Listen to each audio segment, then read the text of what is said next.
بسم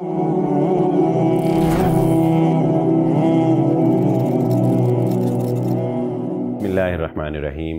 آج کا پروگرام ہم اپنے استاد محترم جناب قاری نوید الحسن رحمہ اللہ تعالیٰ کی یادوں کو زندہ کرنے کے لیے اور ان کے وہ لمحات جو انہوں نے اپنے رفقاء کے ساتھ گزارے، کتنا اچھا اخلاق تھا، کتنا اچھا کردار تھا، قرآن مجید کے ساتھ ان کی والہانہ محبت کس طرح کی تھی، یہ سب کچھ آج ہم اس پروگرام میں انشاءاللہ شیخ مولانا نجیب اللہ طارق صاحب حافظہ اللہ اور محترم جناب کاشف نواز رنداوا صاحب سے یہ یادیں جو ہے یہ تازہ کریں گے۔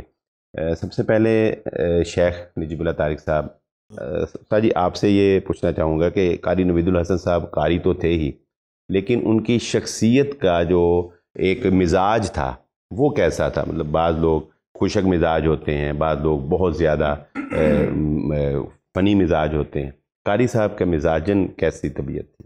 بسم اللہ الرحمن الرحیم۔ میرے تصور میں بھی نہیں تھا کہ آج ہمیں قاری صاحب کے بارے میں، مرحوم کے بارے میں پروگرام کرنا پڑے گا۔ میں تو سوچ رہا تھا کہ رمضان آ رہا ہے، رمضان کے حوالے سے پروگراموں کی ریکارڈنگ ہوگی، کوئی سحر و افطار کے پروگرام ہوں گے، کوئی اعتکاف کے مسائل، کوئی فطرانے کے مسائل ہوں گے، کوئی زکوٰۃ کے مسائل ہوں گے، لیکن اللہ کی مرضی، ہم اس پہ راضی ہیں۔ بالکل۔ تو رمضان سے پہلے جو رمضان قرآن کا مہینہ ہے، قاریوں کا مہینہ ہے، اور قراء کی جو مجلسیں ہیں اور ان کی تلاوتیں ہیں، ان سے پورا ملک جو ہے مستفید ہوتا ہے۔ قاری صاحب عین رمضان سے چند دن پہلے قرآن کو نازل کرنے والے کے پاس پہنچ گئے۔ قاری صاحب سے میرا تعلق 1994 سے ہے۔ وہ آپ کے شاگرد بھی رہے؟ نہیں، میرے شاگرد نہیں تھے۔ صحیح۔ وہ جب میں جامعہ میں آیا 1994 میں، تو وہ مجھ سے پہلے استاد تھے، اچھا، موجود تھے وہاں۔ ٹھیک ہے۔ پتہ نہیں وہ دل کو دل سے راہ ہوتی ہے۔ اساتذہ تو اور بھی بہت سے تھے، لیکن زیادہ تعلق قاری صاحب کے ساتھ رہا، سفر میں بھی، حضر میں بھی، اور بہت سے مقامات پہ۔ انسان کی پہچان سفر میں ہوتی ہے۔ جی جی بالکل۔ خاص طور پہ اگر سفر بسوں میں، ویگنوں میں اور چھوٹے چھوٹے مسجد کے حجروں میں کیا جائے تو پھر آدمی جو اثر ہوتا ہے وہ سامنے آ جاتا ہے۔ تو قاری صاحب کے ساتھ میرے جو تعلقات کی زیادہ گہرائی آئی، وہ جب ہم جاتے تھے نا مری میں، ہمارے پروگرام ہوا کرتے تھے، وہ بھی ہمارے ساتھ جاتے تھے۔ اس وقت قاری صاحب کی شخصیت کے وہ سنہری پہلو میرے سامنے آئے۔ سب سے پہلی بات میں نے جو بہت کم لوگوں میں دیکھی ہے کہ قاری صاحب غصے میں ہیں یا خوش ہیں، انہوں نے اپنی آواز کو کبھی ایک حد سے اونچا نہیں کیا۔ کیا بات! غصے میں بھی ہے نا، تو ایک خاص ردم کے ساتھ انہیں، شاید وہ غصے میں بھی قرات ہوتی تھی ان کی، بہت غصہ بھی تجویدی، جی جی تجویدی غصہ۔ بہت اچھا۔ پھر یہ ہے کہ سفر میں انہوں نے کبھی پروٹوکول نہیں مانگا تھا، حالانکہ ان کے سادگی، اگر ہم ایک چارپائی پہ سوئیں تو انہوں نے بھی کہتا ہے جو کھانا ہم کھاتے ہیں وہی کھانا۔ انہوں نے کبھی یہ نہیں کہا کہ میرے لیے گاڑی بھیجو، بس میں گیا تو بس میں چلے گئے، ویگن میں گیا تو ویگن میں چلے گئے۔ یہ جو پہلو ہے نا، یہ عام طور پر ہم کہتے ہیں قاریوں کے نخرے، لیکن ہمارے قاری صاحب اس سے مبرات ہیں۔ کاشف بھائی، آپ کا تو ان کے ساتھ ایک دوستانہ بھی تھا، اور میرا خیال ہے آپ کے ایج فیلو بھی تقریباً وہ بنتے ہیں؟ جی، 1 سال بڑے، 1 سال بڑے تھے، تو آپ کا تو ان کے ساتھ، پھر جو مسجد مکرم ہے مرکز، اس حوالے سے بھی آپ کی بڑی گہری ان کے ساتھ جو ہے وہ دوستی تھی۔ تو قاری صاحب جو ہے، آپ کیا سمجھتے ہیں کہ انہوں نے جو زندگی گزاری ہے، ہم دیکھنے والوں کو ان کی زندگی سے کیا پیغام دے سکتے ہیں کہ وہ اس طرح کا بننے کی کوشش کریں؟ ان کی زندگی سے کون سے اسباق جو ہیں وہ حاصل کریں؟ بلال بھائی، وہ میں جیسے نجیب اللہ صاحب نے فرمایا کہ ہمارے ذہن میں کبھی تصور بھی نہیں تھا کہ آج ہم ان کے لیے ہم پروگرام کرتے۔ وہ کسی شاعر نے کہا نا کہ وہ نہیں بھولتا جہاں جاؤں ہے میں کیا کروں کہاں جاؤں. حقیقی بات یہ ہے کہ ان کی جو خوبیاں تھیں جنہیں ہم ان کی زندگی میں آبزرو نہ کر سکے وہ ان کی موت کے بعد وہ اس طرح خوشبو کی طرح پھیلی. جیسے استاد محترم نے فرمایا کہ جس کو میں نے پھر اپنے دماغی کمپیوٹر کو جب میں نے بیک کیا 30 سال کی رفاقت میں کیا کیا ہوا، تو اس میں سب سے جو مجھے نمایاں چیز نظر آئی وہ یہ آئی کہ وہ مخلص بہت تھے. پہلی بات تو یہ ہے کہ ان کے اندر اتنا اخلاص تھا کہ وہ کسی بھی جگہ یعنی پروٹوکول یا اپنے آپ کو نمایاں کرنے کا شوق یہ ان میں نہیں تھا. اور دوسرا وہ قرآن دوست تھے. سب سے بڑی بات یہ ہے کہ میری ان سے جب محبت پیار بڑی جامعہ اشرفیہ میں، حقیقت میں ذرا لیٹ داخل ہوا تھا. جس سال میں داخل ہوا اسی سال قاری صاحب یہاں سے انہوں نے فراغت پائی. تو ابتدائی طور پہ یاسین ظفر صاحب نے بہت بڑا میں سمجھتا ہوں ان پہ شفقت کی کہ انہیں فوری وہیں استاد رکھ لیا. تو یہ ہمیں کلاس میں تجوید کی کلاس میں آ کے تیسری چوتھی کلاس میں تھا تو وہاں پڑھاتے بھی تھے. تو ایک لحاظ سے استاد بھی تھے، لیکن دوستی اس طرح کی کہ ان کے 3 دوسرے جو بھائی تھے حسین، قاسم اور عاصم، تو وہ ان کی بات اتنی دل سے نہیں سنتے تھے نہ مانتے تھے جتنی وہ میری سنتے اور مانتے. تو پھر مجھے اس قربت میں جو میں نے محسوس کیا، اب جو ہمارے ٹیڑے پن سیدھے ہو گئے ان کی موت دیکھ کر، کہ واقعی قرآن سے ان کی ایسی دوستی تھی کہ وہ جیسے ایک درویش آدمی نہیں ہوتا کہ بس قرآن کا شوق اتنا کہ اس کے علاوہ کوئی دوسرا شوق ہی نہیں، صرف قرآن کا شوق. یعنی ایک تو جامعہ اشرفیہ ہو یا مرکزی جمعیت اہل حدیث ہو یا ہماری جماعت ہو، اس میں اس طرح محفلوں میں قرآن پڑھنے والے نہیں تھے بالکل، بلکہ ان کے جانے کے بعد بھی مجھے کوئی خاص نظر نہیں آتا جو ان کا ایک معیار. تو انہوں نے اس سلسلے کو جماعتی خدمت سمجھ کے بھی کیا، قرآن کی خدمت سمجھ کے بھی کیا، اور ان کا ذوق اور شوق تھا کہ یہ جو مرکز المکرم ہے اس کے اندر جب ان کو ابتدائی طور پہ جب یہ مرکز بنا تو بالکل اجاڑ تھا، چند گھر تھے مسلم ٹاؤن 3 میں. تو یہ ایک آباد علاقے خیابان کلونی سے وہاں خیابان 2 سے وہاں جب پہنچے تو بالکل اکیلے تھے، چند لوگ تھے، میرا خیال ایک صاحب بھی تھی نمازیوں کے. کل میں نے جمعہ پڑھایا تو الحمدللہ پورا ہال فل تھا اور بیسمنٹ میں بھی لوگ تھے. تو انہوں نے، میں نے ایک دو دفعہ خود دیکھا کہ اکیلے دروازے بند کر کے یہ قرآن پڑھ رہے ہیں اور اس کی وہ مشق کر رہے ہیں، پریکٹس کر رہے ہیں. تو میرے خیال سے جیسے نجیب اللہ صاحب نے فرمایا صابر بہت تھا اور لڑتا بھی تھا تو محسوس نہیں ہوتا تھا کہ اسے غصہ آیا یا نہیں آیا. بالکل کبھی میں نے اس کے چہرے پہ اس طرح کی، جیسے ہمیں غصہ آ جاتا ہے نا تو ہم مطلب عجیب سی باتیں شروع کر دیتے ہیں، اپنا چہرہ بنا لیتے ہیں، اسٹائل بدل لیتے ہیں. میں نے قاری صاحب کی زندگی میں شدید ترین پریشانی اور غصے کے عالم میں بھی ان کی حالت کو بدلتے نہیں دیکھا.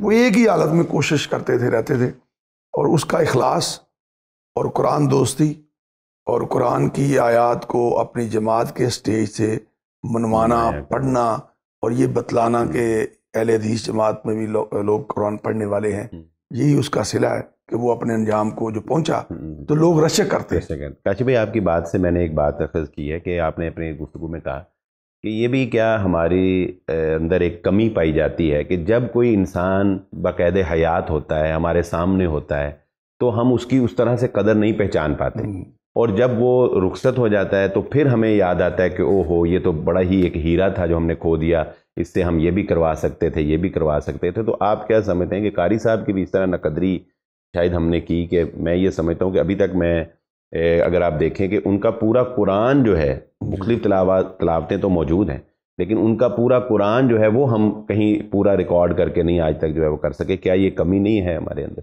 بالکل. آپ نے ایسا سوال کیا کہ جس کا سب سے پہلے ہدف میں ہی ہوں. کہ مجھے احساس ان کے جانے کے بعد جو سب سے زیادہ ہوا، لوگوں کا تو ہے ہی ہے کیونکہ میرے ساتھ قربت بہت زیادہ تھی، کہ میں اس معاملے میں بڑا پشیمان ہوں کہ ان کی وہ قدر نہیں کر سکے اور ان سے وہ کام نہیں لے سکے جو صلاحیت رکھتے تھے، جی اور ان کی وہ قدر نہیں کر سکتے تھے جن خوبیوں کو رب نے انہیں نوازا ہوا تھا۔ یہ واقعی ہماری من حیث القوم بھی یہ المیہ ہے، اور بحیثیت ذات بھی ہمارا یہ المیہ ہے کہ ہم ایک مردہ پرست قوم ہے۔ اللہ تعالیٰ ہمیں معاف فرمائے۔ واقعی میں اب اس کا جو مداوع ہے یا جو اس کا خمیازہ ہے وہ یہی کر رہا ہوں کہ آج بھی صبح میں نے فجر کی نماز وہاں مرکز میں پڑھائی، کل جمعہ بھی وہاں پڑھایا، اور سب سے زیادہ ان کے 2 بیٹوں کو کہا کہ سب سے پہلے نوید الحسن کی بے قدری کا مداوع آپ کی اصلاح اور آپ سے محبت اور آپ کو رائے راست پہ لا کر اس دین اور قرآن کی خدمت کروا کر میں سمجھتا ہوں کہ کچھ حق ادا ہو سکتا ہے۔ اب ان کے جو بیٹے کامل حسن صاحب ہیں تو انہوں نے آج صبح فجر کی نماز پڑھائی، کل جمعے کی نماز بھی انہوں نے پڑھائی، تو لوگ جو تھے اس کے اندر وہی قاری نوید الحسن والی چیزیں نظر آ رہی تھی۔ تو آج صبح ہم نے وہاں جو میٹنگ کی نمازی حضرات کے ساتھ، تو وہاں یہی آپ والی بات کی کہ یار یہ جو پہلا زخم ہے نا، اس کو اب بھرنے کا ایک ہی حل ہے کہ یہ کامل جو ہے ذہین بھی ہے، حافظ قرآن بھی ہے، ادائیگی اور انداز اس کا بہت زبردست ہے ماشاءاللہ۔ تو اب اس کو بہتر سے بہتر بنا کے اس کے باپ کے مسئلے پہ کھڑا کر کے ہم کم از کم کچھ نہ کچھ اس کا خمیازہ جو ہے ان کے لیے وہ صدقہ جاری ہے۔ استاد جی، جنازوں کے اعتبار سے علماء کے جنازوں کی ہمیشہ ہی مثال دی جاتی ہے، اور یہ شاید آپ بہتر بتا سکتے ہیں کہ قول بھی ہے کسی شیخ کا، امام کا، کہ وہ کہیں گے ہمارے جنازے فیصلہ کریں گے۔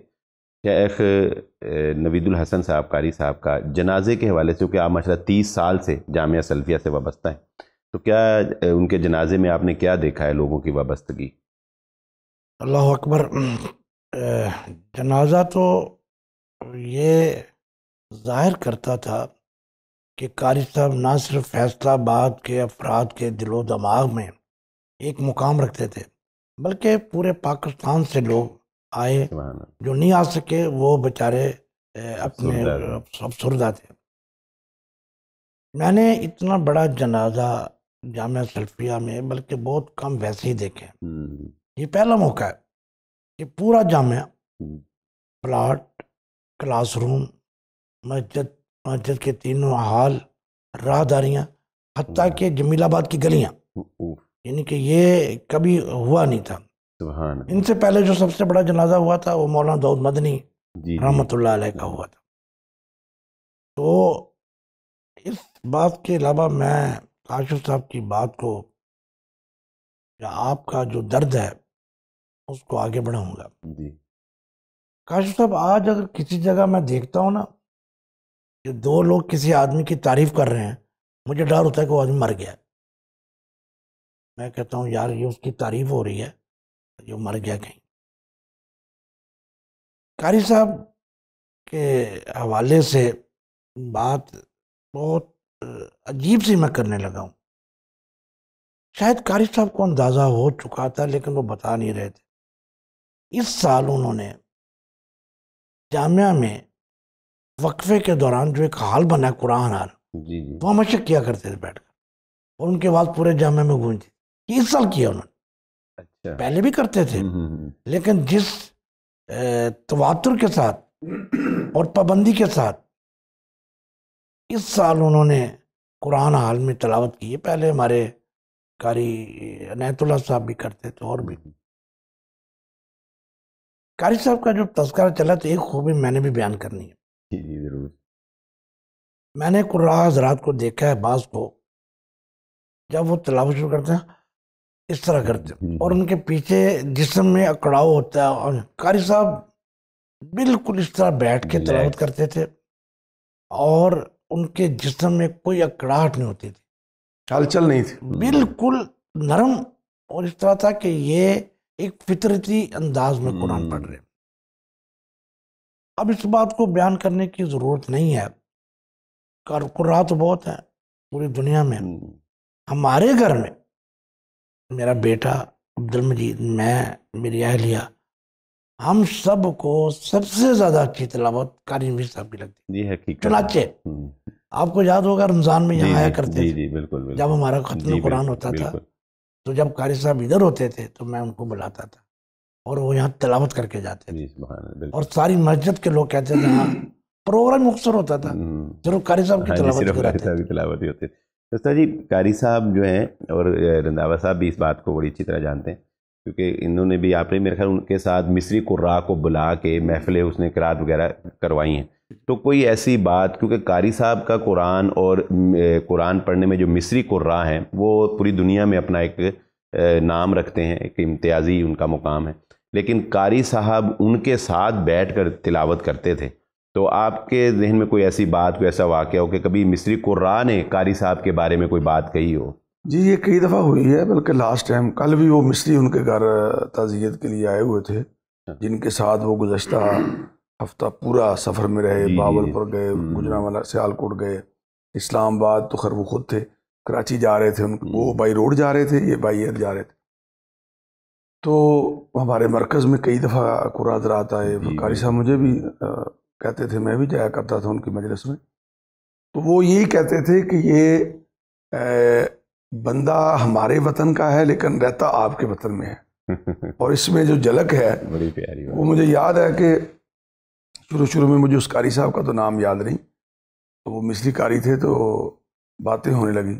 وہ کہنے لگے جی ہمارے جو عبد الباسط صاحب تھے, بہت معروف قاری مصری, تو پاکستان میں اگر اس کی جھلک کسی میں ہم نے دیکھی ہے تو یہ قاری نوید الحسن صاحب میں دیکھی ہے.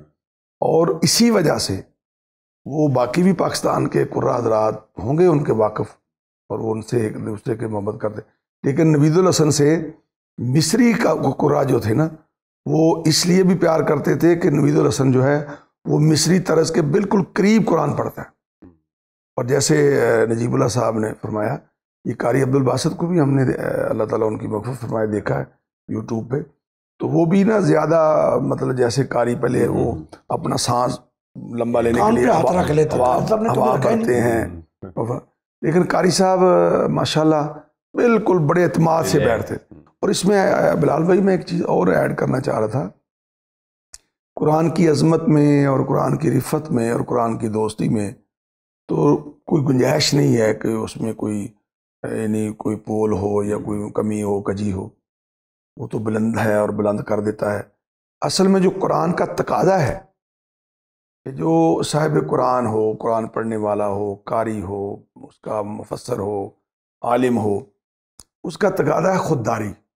قرآن کا تقاضا خودداری, کہ ایک طرف آدمی کے پاس قرآن ہے اس کے سینے میں, وہ لوگ اس سے قرآن سننا چاہ رہے ہیں, اور دوسری طرف وہ قاری وہ شخصیت پرست بن جائے, وہ مادہ پرست بن جائے. قاری نوید صاحب سے جو عرصہ 30 سال بڑا عرصہ ہوتا ہے, بہت عرصہ ہے, اور سفر میں, تنہائی میں, ان کی جوانی کے لمحات, بہت زیادہ معاملات, لین دین میں دیکھا, سب کو دیکھا. قاری صاحب قرآن کے تقاضے کو اللہ نے قاری صاحب سے ایسے پورا کروایا کہ میں نے زندگی میں ان کو مادہ پرست نہیں دیکھا. اچھا یہ اللہ, اسلام آباد میں انہوں نے جس طرح تلاوت کی تو قاری شفیق صاحب اس کے راوی ہیں, میرے بیٹے بھی چاروں گئے ہوئے تھے تلاوت سننے. تو وہ چونکہ ان کی آخری تلاوت تھی تو آپ بھی اگر سنیں یوٹیوب پہ تو وہ بڑی مطلب اس میں سوز تھا. اچھا بلکہ انہوں نے خود قاری شفیق صاحب کو واپسی پہ گھر جاتے ہوئے بتایا کہ یار الحمدللہ آج کل میرا گلا بڑا ٹھیک ہے, آج کل. تو وہاں لوگوں نے پیسے کافی دیے ان کے اوپر پھینکے, جیسے آج ایک رواج بن گیا. تو قاری شفیق صاحب کہتے ہیں کہ وہ سارے پیسے کسی نے اکٹھے کر کے ان کے پاس رکھے, لیکن قاری صاحب نے کیا بات, یہ تو اللہ اکبر. عام طور پہ خجی امام مسجد ہونا یا خطیب ہونا, اس کو یہی سمجھا جاتا ہے کہ امام مسجد جو ہے یہ بڑی زبوں حالی کا شکار ہوتے ہیں اور ان کے پاس دنیا کی ضروریات پورے کرنے کے لیے بھی وسائل نہیں ہوتے. تو میرا خیال ہے کہ یہ بھی قاری صاحب کی شخصیت سے آپ بتا سکتے ہیں ہمارے ناظرین کو کہ قاری صاحب کی امامت اور خطابت کے باوجود مالی زندگی جو تھی وہ کیسی تھی؟ مطلب کیا ان کے پاس ضروریات زندگی تھی یا مطلب پرسان حال تھے وہ؟ دیکھیں جی، قاری صاحب کی خوبی ہے کہ انہوں نے قرآن کو اپنا ذریعہ معاش نہیں بنایا، سبحان اللہ۔ لیکن اپنے بچوں کو ایک اچھی تعلیم دلانے کے لیے اور بھائیوں کو، بہنوں کو، سب کو، انہوں نے تجارت کو اپنایا تھا۔ اور میں یہ سمجھتا ہوں کہ لوگ جو مرضی کہیں، لیکن یہ بہت بڑا کارنامہ ہے ان کا یہ بڑی کہ وہ چاہتے تو قرآن سے لاکھوں روپیہ کما سکتے تھے۔ بالکل بالکل بالکل۔ انہوں نے پہلے ایک جنرل سٹور بنایا، وہ بھائی کو دیا، اچھا پھر بعد میں انہوں نے کچھ اب پراپرٹی کا کاروبار بھی کیا، شہد کا کیا۔ اچھا شہد کا کاروبار کرتے تھے۔ ورنہ اتنا عظیم کاری اگر قرآن کو ذریعہ معاش بنا لیتا تو بہت پیسے تھے، بالکل۔ لیکن یہ ان کا ایک بہت بڑا اعزاز ہے، بڑا پن ہے، تقوی کی نشانی ہے، بالکل۔ اور للہیت تو ان کے خاندانی ہے۔ ان کے نانا مولانا عبداللہ بڈھی بہت بڑے شیخ الحدیث تھے، اور ان کے والد صاحب بھی امام جی امام تھے، مولانا یوسف صاحب عالم تھے۔ پھر ان کے خاندان میں خوبصورتی، جی جی، ان کے ماموں دیکھ لیں، ان کے ماموں کے بیٹے دیکھ لیں، اللہ نے اگر آواز خوبصورت دی تھی، شکل بھی خوبصورت تھی، جاذبیت بہت تھی۔ اور یہ نجیب الطرفین تھے، جی نجیب الطرفین تھے۔ جی بالکل بالکل۔ ان کی جو والدہ ہے وہ مولانا دادی مولانا عبدالشکور صاحب ہوتے ہیں نا، جی جی، ان کی بہت قریبی رشتہ داری ہیں۔ ایک بات جی جی جی، قاری صاحب میں یہ تھی کہ عام طور پہ علماء اور قراء خشک مزاج ہوتے ہیں، جی جی، میں یہی کسی سے سیدھے منہ، غصے سے اور چہرے پہ تیوریاں رہنا، مٹیا انسان نہیں، وہ ایسے نہیں تھے۔ دوستوں کے دوست تھے، یاروں کے یار تھے، اور طبیعت کے اندر ایسی لطیف مزہ تھا جو عام آدمی کو سمجھ نہیں آتا تھا، لیکن سمجھنے والے بڑا پیارا مزاق کرتے تھے، بہت پیارا مزہ۔ اچھا، یہ آپ نے بات کی ہے شیخ اپنا کہ خشک مزاجی کی، تو میں نے قاری صاحب کی کچھ پوسٹ جو ہے نا فیس بک پہ دیکھی ہیں جس میں وہ کرکٹ کھیل رہے ہیں، جی یعنی عام طور پہ قاری اور اس طرح انٹرنیشنل لیول پہ تو یہ تصور رکھنا کہ وہ کرکٹ کھیلتا ہوگا یا وہ بچوں کے ساتھ جو ہے وہ کوئی پارک میں جو ہے انٹرٹین کرتا ہوگا، میرا خیال ہے یہ بھی نہیں نظر آتا، لیکن قاری صاحب اس میں بھی ذرا جولی مائنڈ تھے، مطلب بچوں کے ساتھ ان کا گٹ والا پارک میں جو اصل میں بلال بھائی سوری آپ کی بات کر رہا ہوں کہ وہ جو میں نے ان کو سمجھا ہے نا، یہ جو چیزیں کرتے تھے نا، اصل میں ان کے دل میں اللہ نے یہ ڈالا ہی نہیں کہ تو اتنا بڑا قاری ہے اور اتنی تیری بڑی آواز ہے اور اس طرح کی آواز پوری جماعت میں نہیں ہے۔ اس طرح کے تصورات، شیطانی تصورات سے اللہ نے ان کو پاک رکھا ہوا، لہذا وہ بچوں میں بچے تھے، بوڑھوں میں بوڑھے تھے، جوانوں میں جوان تھے۔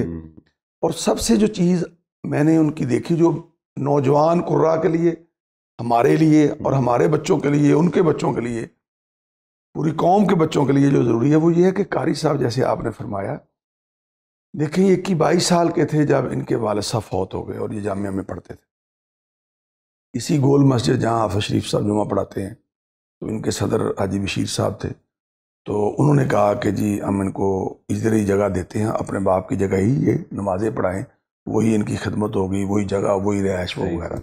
تو انہی دنوں 1 سال کے اندر اندر میری دوستی لگ گئی ان کے والد کے فوت۔